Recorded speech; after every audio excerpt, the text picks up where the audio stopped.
नमस्कार मंडळी, मी आरती स्वागत करते आहे तुमचं आपल्या चॅनलवरती. त्याचं नाव आहे आरबीशानी मम्मा. मंडळी, तुम्हाला थोडा अवतरात दिसत असेल कारण घरामध्ये काम चालू आहे त्यामुळे, आणि खूप धावपळ चालू आहे आमची. आज आपला पॅकिंगचा दिवस आहे, तर पॅकिंग करायला सुरुवात केली. आज निघायचं आपल्याला. 2चा टायमिंग दिलेला आहे टेम्पोवाल्याला. तो येईल 2 वाजेपर्यंत. पण त्याआधी आपल्याला सगळे पॅकिंग वगैरे करायची आहे. रात्री काहीच करायला शक्य नाही झालं कारण मग का पिंकी ताई आले होता. नंतर मला ना थोडं कणकण आल्यासारखं वाटत होतं. मग मी काय केलं, औषधं घेतली आणि लगेच झोपी गेली. रात्री काहीच काम झालं नाही रात्री. मग आता सकाळी उठूनच सुरू केलं आहे कामाला. पण म्हटलं चला व्हिडिओची सुरुवात पण करूया. आणि आता म्हणाल तर पहिले भांडे पॅक करण्यासाठी घेतलेले आहेत घरातले. त्या विषयांना म्हटलं की मांडणी खाली करा पहिले, तुम्हाला दाखवते थांबा. बघा, ही जी मांडणी आहे ती भांडे पूर्ण खाली करायला घेतले आहेत आत्ता.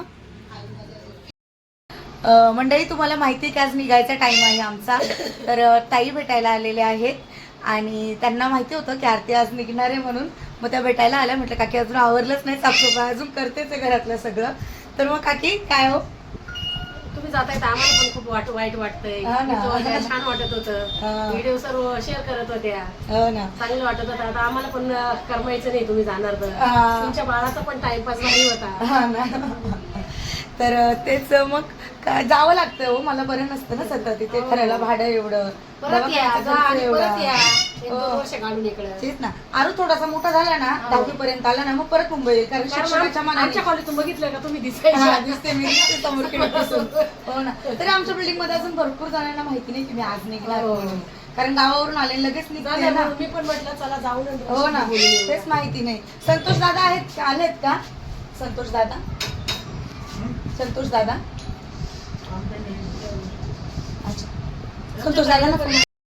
मंडळी, नम्रता मावशी गेल्या त्या, आणि नम्रताचा कॉल आला आहे. नम्रता काल मला याचा पण कॉल आला, महिंद्राचा. बोलतो तू कुठे सोडून चालली आम्हाला. म्हटलं कुठे नाही, इगतपुरीलाच चालले फक्त. तर बोलतो अरे असं नको जाऊ तू आम्हाला सोडून. म्हटलं जावं लागेल मला. मग असं प्रॉब्लेम सगळे त्याला सांगितलं. तर बोलतो ठीक आहे चालेल, तू पोहोच, मी येतो म्हणून इगतपुरीमध्ये. म्हटलं ठीक आहे ये तू. आता नम्रताचा कॉल आला. ॲक्च्युली नम्रताला तर माहिती होतं की मी जाणार आहे म्हणून. तिला 1 महिन्यापूर्वीच माहिती होतं, पण तिला हे नव्हतं माहिती की कधी जाणार आहे म्हणून. तर तिला म्हणजे सांगितलं की खाली करते. म्हणजे परवाच मी तिला सांगितलं होतं की नमो मी 2 दिवसांनी जाणार आहे म्हणून. आणि काल आमचा भेटायचा पण प्लॅन होता, पण मी काल बिझी होते, ताई आल्या होत्या म्हणून सक्सेसफुल नाही झाला तो. असंच खूप कारणं येतात मध्ये, काही ना काही. तर नम्रताशी भेटणं राहिलेलं आहे. तर रडायलाच लागली कॉलवरती आणि बोलते आपल्यामध्ये दुरावा तर नाही येणार. म्हटलं नाही येणार दुरावा, नको काळजी करू. कारण नम्रता आहे, तुम्हाला माहिती आहे. आणि अजून म्हणाल तर खूप आता तर अजून मी बाबर काकींना सांगितलेलं नाही की निघते आज म्हणून. पिसे काकींना माहिती नाही. काय हो, त्यांना माहिती नाहीये. पिसे काकींना जाऊन सांगून यावं लागेल की निघतोय म्हणून. असं बाबर काकींना, पिसे काकींना म्हणजे जास्त थोडंफार टेन्शन मध्ये येणार ते लोक. हा ना, म्हणजे आधी माहिती आहे का सर्वांना की रूम खाली करणार आहे, जाणार आहे म्हणून. पण हे नाही माहिती कोणाला की आज खाली करतोय. आणि फक्त नम्रताला माहिती होतं, पण डेट नव्हती कन्फर्म. कारण मी बोलली होती की 1 तारखेच्या आत मी करेल असं माझं चाललं होतं. पण मग आज फायनलीच करायला घेतलेलं आहे. त्यामुळे चला, मी तुम्हाला पहिलेच बोललेली आहे की मला दुसरं काही नाही, पण मी माणसं कधी तोडत नाहीत. पण मी समोरून कधीच कुणासोबत नातं खराब करत नाही. मी नाते तोडत नाहीत. हे माझा इथे मी राहिलेली आहे. हे लोक तुम्हाला कोणी पण सांगू शकतं की माझा स्वभाव कसा आहे ते. मी व्हिडिओमध्ये तुम्हाला कधी 30 मिनिटाच्या व्हिडिओमध्ये मी तुम्हाला सांगूच शकत नाही की मी कशी आहे म्हणून ते, ठीक आहे, किंवा माझा स्वभाव कसा आहे. पण जेही मला भेटतात ते मला ओळखतात की मी कशी आहे म्हणून. रिअल लाईफमध्ये मी फक्त व्हिडिओसाठी दाखवत नाही, मी रिअल लाईफ दाखवते. आणि रिअल असतं माझं सगळं जे आहे ते. मी अजिबात तुम्हाला दाखवण्यापुरतं करत नाही. आणि जे आहे ते खरं दाखवते तुम्हाला. हा माझा स्वभाव आहे. ज्याला पटतो त्यांना ठीक आहे, ज्यांना नाही पटत ते लोक काहीही बोलतील. पण जे आहे ते दाखवण्याचा नेहमी प्रयत्न आहे. ते फक्त व्हिडिओपुरतं मी दाखवत नाही. मी तुम्हाला क्लिअरली सांगते, माझ्या रिअल लाईफमध्ये पण तेच आहे आणि व्हिडिओमध्ये पण तेच आहे. असं मला मग बोलायचं आहे तुमच्याशी. तर चला, आता थोड्या वेळात निघायची तयारी आहे. खूप कामं आहेत मला, ते पूर्ण करून घेते. इकडे तुम्ही बघू शकतात घरात किती पसारा झालेला आहे. पूर्ण घरभर पसारा आहे. आणि ही भांडी, हे सगळ्या गोष्टी याच्यामध्ये भरल्यात. हे बघा, किचन खाली केलं आहे. पाण्याचं लास्ट ठेवलं भरायला, मांडणी पण खाली केली आहे. इकडे वरचं पण सामान काढायचं. हां, पिसे काकी आलेले आहेत. आम्ही जवळजवळ अर्धा तास झाले गप्पा मारतोय. काकी हे बघा, इकडे आता आरती तू तर 2 महिन्यांनी जाणार होती, एवढा लवकर का निर्णय घेतलाय? तर काकी जावं लागेल, तसं बाबर काकींना पण सांगावं लागेल निघायचंय म्हणून. तर AC खोलणार आलाय, AC त्याच्याकडनं खोलून घेते आता. दो खोल के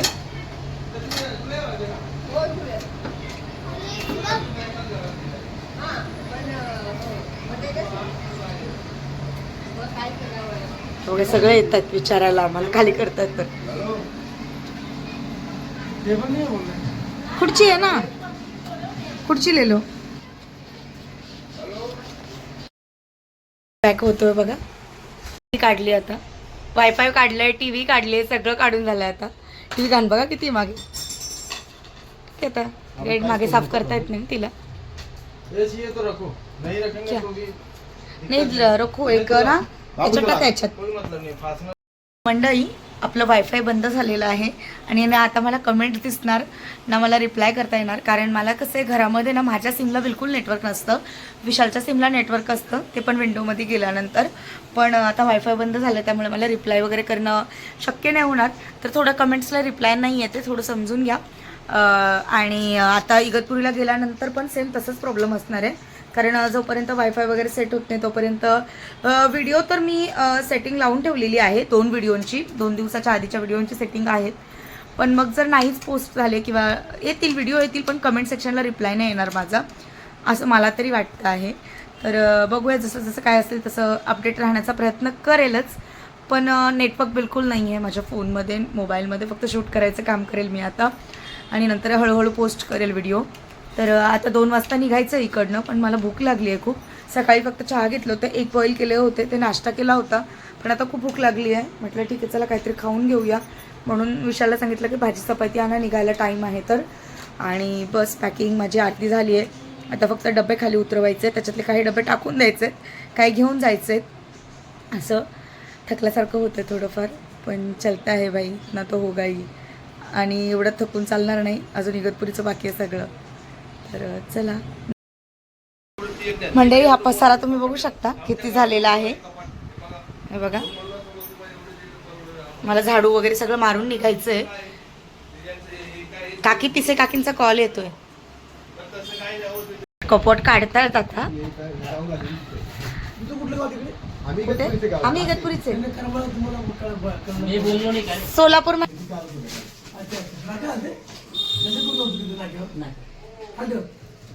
हे सगळं साफ करावं लागेल आता मला. नाही रे, इकडे आलते मग संतोषकडे.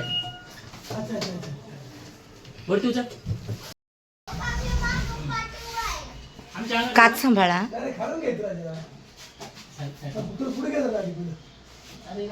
काय म्हणता, काय म्हणता?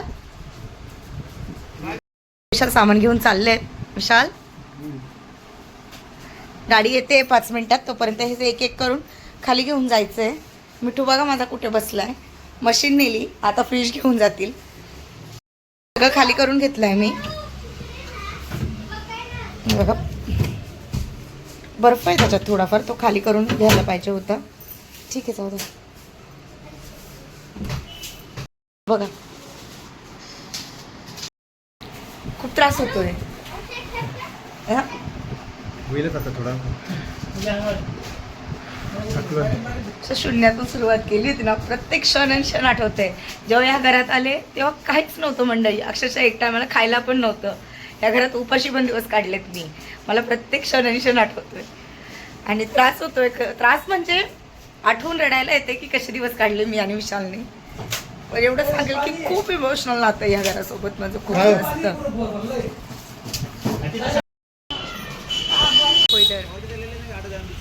नहीं पर रहने दो, मेरे को गाँव ही जाने का अभी मन नहीं करता, यहाँ रहने का. बीमार हो जाती हूँ बार बार. क्या करें. हे बघा, तुम्ही थांबा ना. ओ 3 जण आहेत ना ते.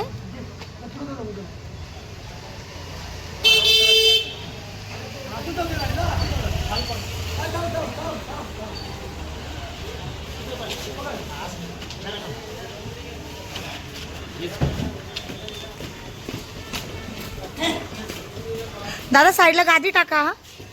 काच सांभाळा. भेट घे. पाग आहे एकमेकाचा पाग आहे. दोघ जण लहानपणाचे मित्र ना. छान छान अभ्यास करायचा, मोठं व्हायचं विरू. बाय बाय बच्चा. घरातलं सर्व सामान गेलेलं आहे खाली आणि गाडी छोटी पडली, सामान जास्त झालं, असं एंडिंग झालं तर घर पूर्ण खाली केलं. सामान आणि गाडीचा अंदाजच नव्हता की आपलं सामान एवढे अरे राहील. वाटायचं कमी सामान आहे असं वाटलं काहीच सामान नाही, पण जेव्हा सामान काढलं ना तेव्हा कळलं की किती सामान आहे म्हणून असं झालं. तर सगळं सामान गेलेलं आहे. तुम्हाला घर खाली कसं झालं ते तुम्हाला दाखवते. विशाल थोडं झाडू मारून घेतला मी आत्ता, स्वच्छ करून घेतलं, अगदी एकदम स्वच्छ केलेलं आहे. हे बघा, हे आत्ता शेवटचं घर आपलं बघायला भेटतंय.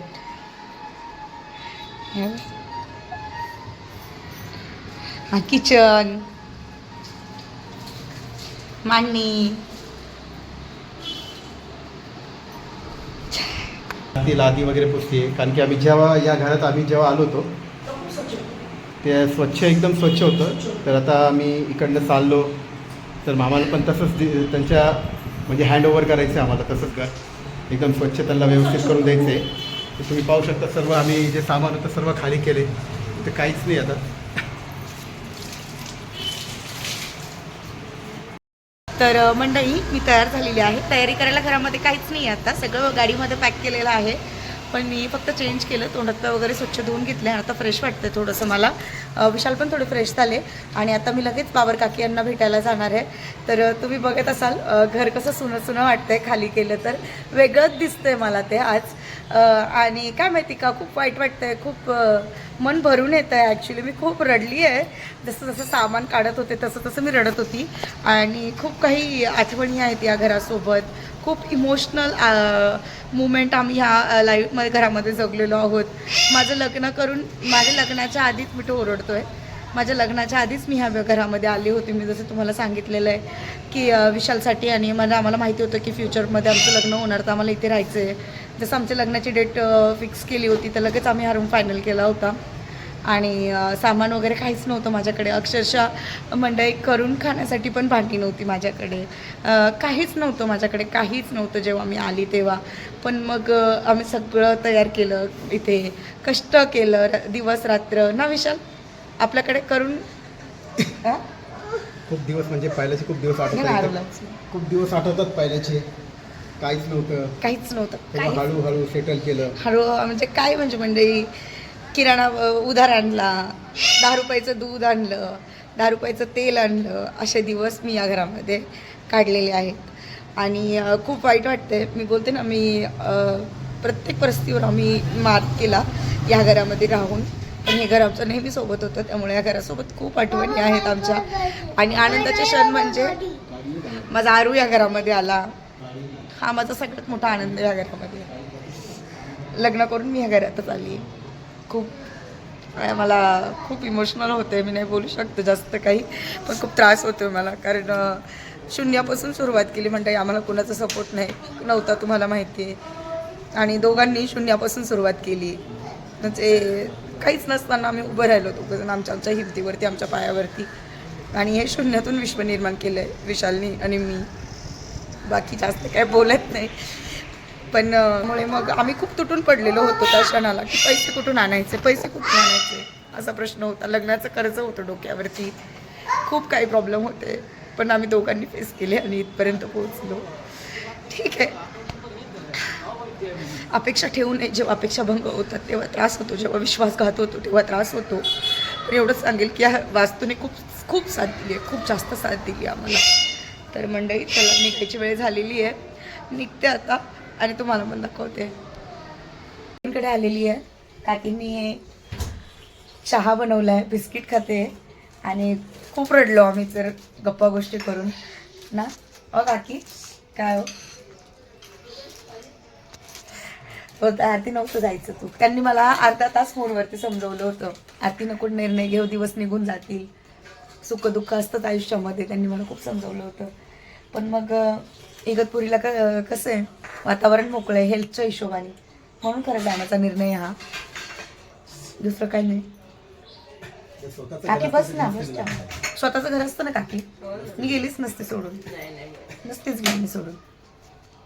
आयुष आईने बिस्किट दिले ना, आणि बाबर काकींकडे पण जाऊन आले. काकी खूप रडल्या, खूप. आरती म्हणे मी तुला समजलंच नाही की मुलगी नाही, विशालला मुलगाच समजले ना.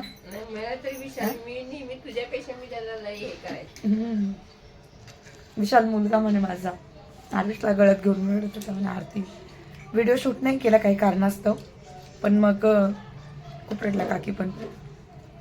काका पण बसले होते. अचानकच निर्णय म्हटलं हो, अचानकच असं. चला मग आता इकडनं निघताना तुम्हाला दाखवेल.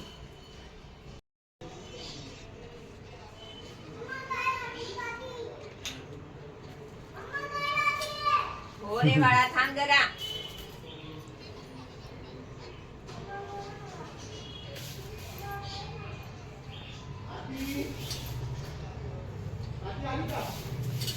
दोनच मिनिटं दादा येते ती. तर बाबा पिशवी देऊ घेतली. हे काकांचं तुला गिफ्ट. गिफ्ट कशाला हो, काकाने दिले. काकाने कशाला हो. काकांची लेख ताई भेटलेल्या आहेत मला तिकडे. पिसे काकी पण भेट झाली. मी आली होती वरती, पण मला वाटलं झोपल्या असतील. पिसे काकींनी ओटी भरली तेव्हा खूप रडायला आलं. दुसरं काही. चला येऊ. हो नक्की फोन करेल मी, नक्की. चालेल चला. मंडई मी पुढे बसली आहे. तर मंडई मी पुढे बसले आहे, विशाल मागे बसलेले आहेत. मिठू त्यांच्याकडे मागच्या साईडला. आणि आता आम्ही निघालो तिथनं श्रीनगरमधनं. खूप खूप वाईट वाटतं. मी नाही तुम्हाला सांगू शकतं काय काय फिलिंग आहेत माझ्या, पण मला खूप वाईट वाटते, खूप जास्त वाईट वाटते. बस ना, म्हणून ना बोल. Bye bye. आपण ठाण्याला कुठे चाललो? आपण आता ठाण्यामधून घरी चाललोय इगतपुरीला. तर मंडळी दादा विरूचे पप्पा रडत होते, त्यामुळे मग मी शूट नाही घेतलं. पण मी त्यांना राखी बांधते, तुम्हाला माहिती आहे. मला बोलता रक्षाबंधनला मला तू पाहिजे इकडे. म्हटलं दादा मी नक्की येईल रक्षाबंधनला. रडत होते खूप, खूप वाईट वाटलं मला. अजून काय बोलू मी, काय बोलू तुम्हाला, काय सांगू. मला खूप म्हणजे पिसे काकी, बाबर काकी, त्याच्यानंतर पिंकी ताई सगळं रडत होते. निघाले तर आता थोडंसं मला जरा शांत वाटते. पण हे रस्ते, ह्या आठवणी, ठाणा मी कधीच नाही विसरणार. मला ठाणा पर्सनली खूप आवडतो. बट ठीक आहे. आणि हे तर मूळ गाव नाही ना, मूळ गाव तर इगतपुरीच आहे. त्याच्यामुळे इगतपुरीला जायचं आहे आपल्याला, आणि तो डिसिजन माझा आहे. पण मला या सगळ्या गोष्टी सोडताना त्रास होतोय.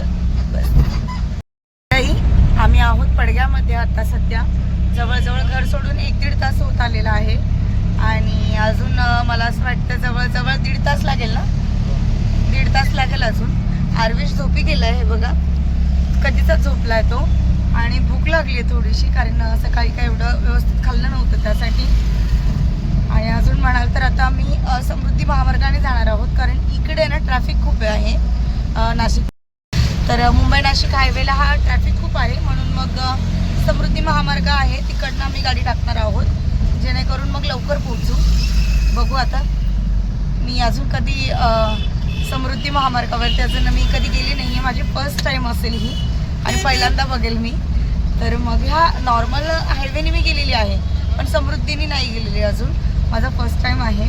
तर चला बघूया, आज मला तो पण बघायला भेटेल, समृद्धी महामार्ग. चला. दादांनी सांगितलं, ड्रायव्हर दादा त्यांनी सांगितलं की इकडनं उतरून घ्या, इथे नाश्ता वगैरे काय करायचं असेल तर, कारण 1 तास समृद्धीला लागल्यानंतर आपल्याला काहीच भेटणार नाही. मग इथे उतरते, कारण मिठू पण आहे, त्याला पण काहीतरी खायला द्यावं लागेल मला. तर चला उतरते आता. विशाल बघू, विशाल उतरले असतील. इकडे आलेत विशाल. काय हो, भूक लागली. आरू झोपलाय. तू बसली का व्यवस्थित? मी व्यवस्थित आहे, मिठू पण व्यवस्थित आहे. चला याला घ्या ना हरविशला. मंडळी आम्ही पोचलो आहोत, भिवंडीमध्ये आहोत पडग्याला, आणि नाश्ता करण्यासाठी उतरलो.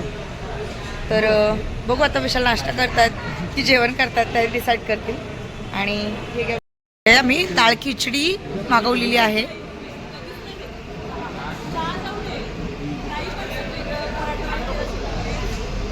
कसं बसणार? इकडे कॉफी मागवलेली आहे.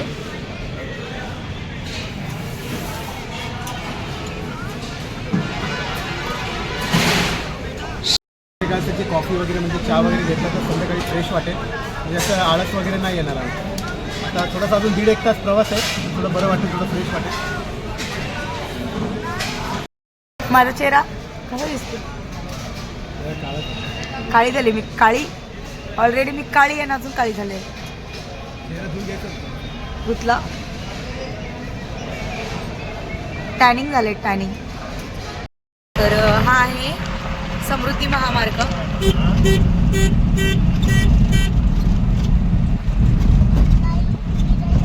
खाली आहे पूर्ण रस्ता, हेच नाही याला गर्दी नाही अजिबात त्याच्यावर. का बरं?